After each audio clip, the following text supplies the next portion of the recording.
Hey everyone, it's Tracy here, back with day number 15 of my holiday card series. So for my card today, I'm going to start by die cutting one of these spellbinders circles out of a piece of white cardstock. It measures 4 1/4 by 5.5 inches. It's the same size as a regular A2 size card base. So I'll just put my die in place with a piece of washi tape, and then I'm going to run that right through my Cuttlebug. And as you can see, part of the die is sticking off from my cardstock, which is what I want it to do. So after I get that all die cut out, I'm going to go ahead and then move on to coloring my white cardstock. So I'm going to use a couple different colors of distress inks. The first one is Bundled Sage, which is a really light green color, and if it's too difficult with those corners die cut out and trying to put your color on, you can always add the ink before you die cut that circle out. So my next color is Shabby Shutters, which is it's a more bright lime greenish color, and my whole background is going to be just different shades of green. So then my next color is the Mowed Lawn, which is what I would consider like a true green color if you're looking for like a brighter grass green. And I'm just working my way around, and I am adding it in like a circular shape, as you can see around the die cut circle. And then my last and final color is the Pine Needles, which is a darker, I would consider this a darker version of the Mowed Lawn. It's not like the moss lime green, it's more of like a brighter, almost blue green. Alright, so I got all of my colors. I'm just going to go in and blend a few of those colors out. So I'm going to use the Shabby Shutters, and I'm going to go right over the area where I put that the first time and just kind of blend the colors together a little bit more. And then I'm also going to do the same with the Bundled Sage. And then that is my completed background. I went ahead and heat dried the ink too, just to make sure that it was all dried completely. Alright, so now I'm going to be embossing with a few of my Spellbinders dies. These are just the next sizes up, so go ahead and line those up how I want them and then tape them into place with some washi tape, just because obviously you don't want these to move when you're running it through your Cuttlebug. And now I have this rubber mat. This is from Cuttlebug, which you use to emboss with. So you have your A plate, your B plate, your dies, paper, and then the rubber mat, and then another B plate. And then you can go ahead and run that right through your Cuttlebug, and then this will emboss your cardstock instead of die cutting it.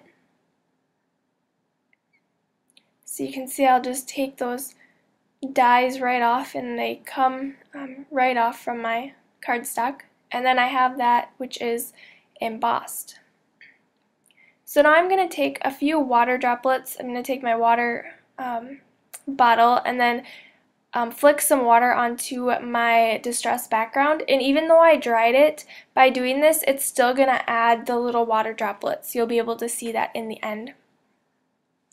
I'm going to take the Lawn Fawn Parumpa Pum Pum stamp set and stamp this little bear on a piece of Coordination's 110-pound cardstock with my Tuxedo Black Memento ink, and then I will color that in with my Copic markers.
Alright, so I got my bear all colored in and fussy cut out, so I'm just going to go around the edges with the Tuxedo Black Memento marker. And I know that this is blurry, but hopefully you can kind of see that I do it from the back side just so I don't get any ink onto the front of the bear. Next, I'm going to stamp my sentiment. I have this strip of white cardstock, and I'm going to heat emboss my sentiment, so I'm going to stamp it down with Versamark ink. First, I'm going to use my powder bag just to make sure there's no static on there when I emboss that. And then I can go ahead and stamp my sentiment onto that white cardstock.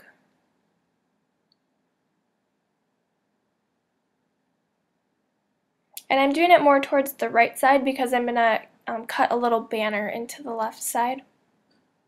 And I'm going to heat emboss this with some chestnut brown Zing embossing powder. So go tap off the excess, and then I already heat embossed that and cut it down a little bit. So cut out my banner there. Now it's time to assemble my card.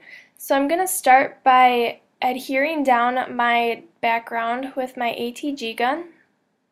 You could also pop this part up with foam squares if you wanted, but I just wanted it flat since I'm going to be using foam squares on my sentiment and bear.